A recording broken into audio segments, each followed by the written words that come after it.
Alright, welcome back to the channel. A lot of people have been yelling at me for like the past year, or since I've made a YouTube channel to do a how to bar spin, so we're finally going to do that. So I'm assuming you know what a bar spin is. If not, I will do one real quick. That's a bar spin. That's a switch for me, by the way. So first thing you want to get down is obviously be comfortable on your bike. And I'll show you how to do them hop and fly out.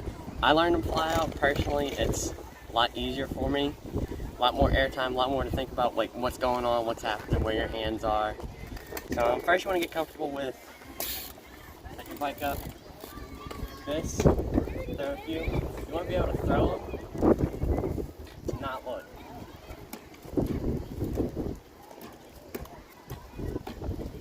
Eyes closed, just throw them.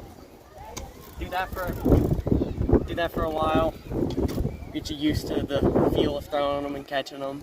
So after you've gotten comfortable with doing that, you can move on to doing pull-up bars. So you can ride along, either have your feet on your pedals or one foot on a peg. Go and pull-up bar spin. So for that, you want to pinch your seat, or if you're standing up, I pinch my crank with my feet. So for pull-up bar spins, you want to flick with your wrist, drop your catching hand down, and whenever it comes around, it will just fall into your hand and you'll catch. And then your other hand will make its way back. So go, flick, drop, catch, catch. Simple as that. Alright, so for fly-out bar spins, a lot of people say pinch your seat. Every time I pinch my seat, my bike would go back and I never could throw them and my bars would hit my stomach. So I don't suggest pinching your seat. Some people do. It works for others. It doesn't work for some. It doesn't work for me at all. So I like to pinch my cranks with my feet. But what I mean with that is you want to get the back of your foot under your crank a little bit, snug it up, and then your back foot, get the front of your foot under your crank, and then just kind of push them in. Just push it in a little bit, just a little bit of pressure. Your bike won't go side to side or back or forth. So you can do throw bars, truck drivers, which are a lot of people like prefer truck drivers. I prefer throw bars if I'm like doing it over something or steezy, you know, you want it to look good. But if you need a fast bar and you need it to be controlled, I highly suggest trucking it and just pushing it around with your hand. Here, I'll do a truck driver. If I do them fast enough, my hand doesn't like follow it all the way around. It like separates from it a little bit, but it still is controlled enough to where you can catch it. Alright, so now on to like actually getting yourself to throw the bar spin out of here. So a lot of people, and what I used to do is whenever as soon as I come out the quarter, I try to throw it. It doesn't work. You end up landing on your butt a lot. So whenever you come out of the quarter, you want to come out, pull. And whenever you start to level out, when you feel yourself level and you're kind of floating there for a second in between going up and coming down, that's when you want to throw. Because sometimes if you throw on the way up, you will lose the bike. But if you pinch good enough, it'll come with you. But when you're learning them, try to throw them later than you think. It's like on your way down almost. It's a little scary, but after you do the first one, you're going to have it.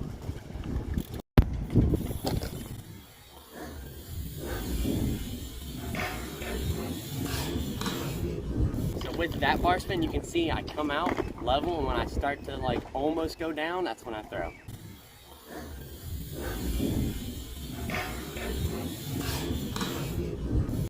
Alright, on to hop bar spins, my arch nemesis. My first bar spin I ever landed was actually hop, but they were not good, like at all. Like whenever I do bar spins, before I would hop like that and just throw it. Now, I did learn how to do bar spins, but that was very sketchy, very painful, because half the time I wouldn't catch bars right, I would hit my hand on my bar end or something wrong would go awry, and don't suggest doing them like that. Learn how to actually bunny hop and throw them, unlike me. But after I went to woodwork, I came back and was able to hop and throw them. I don't know what happened. It's kind of just like a mental block. Once you get yourself to do one, your brain will just know that you can do it and you'll have it.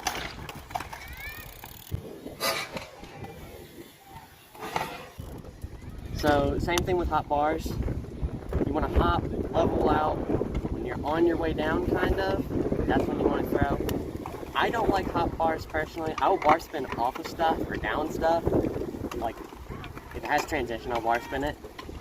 But hop bar spins, you're not going to catch me doing a whole lot of those because messed up my finger. You know, you jam fingers every now and then. It's just part of the process of learning how to bar spin. But yeah, so pretty much the same thing, come and fly out. You can take it to the hop bar spin, pinch your cranks. Really, honestly, just pinch whatever you can pinch. Like, that's all that really matters. As long as you're pinching, you're gonna be good. Your bike will not go anywhere. So same on that, like I hop, pinch a little bit, so I'm snug, so the bike won't go all over the place, you know? And on the way down, that's when I throw. Alright, so Big Boy pointed out to me that I forgot to demonstrate standing on your pedals and doing a pull-up bar spin, so I will demonstrate one of those.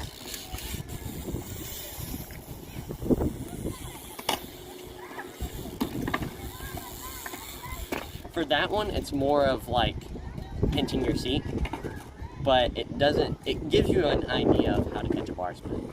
But in the air, you typically want to be pinching your cranks. That's why you can see all these guys, they do like, you know, you see like Ryan Nyquist do like straight double bars. Most of the time, those guys that don't pinch their seat, they pinch their cranks, and it just kind of ends up looking like they're pinching their seat, which they are, but it's more so in your feet. Your feet are where all the stability comes from. That's the word I'm looking for. So yeah, so I've been told by that secret by a lot of pro riders, and that's why they can do like quad trucks and stuff, because they don't pinch their seat, and that's why they look dipped and they're just, you know, going at it. So yeah, so I hope this video helped y'all. If it did, drop a like, comment, tell me what how-to I should do next. I got a pretty big trick book that I'm working with, so if y'all enjoyed it, hit that subscribe button. I'll see y'all next time.